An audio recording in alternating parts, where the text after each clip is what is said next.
Simplify the square root of x over 6.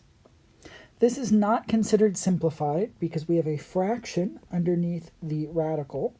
So the first thing we're going to do is split this up into root x over root 6.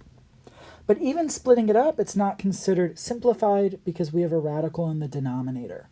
Those were the two things that we're not allowed to have in a final answer: a fraction inside a radical or a radical inside the denominator. So here we're going to have to multiply the top and bottom by some quantity in an attempt to get rid of the radical in the denominator.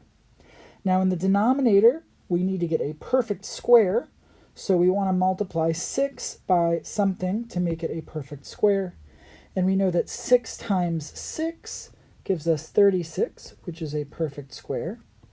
So if we multiply the top and bottom by the square root of 6, in the top, root x times root 6 is root 6x.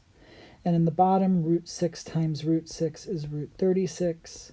Again, in the denominator, we have achieved our goal of having a perfect square, which means that we can actually evaluate that square root.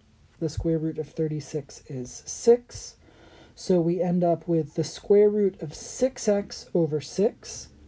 We cannot cancel those 6's or reduce because one of them is inside a radical and one of them is outside. So this ends up being as simple as our answer gets. And so our final answer is the square root of 6x all over 6.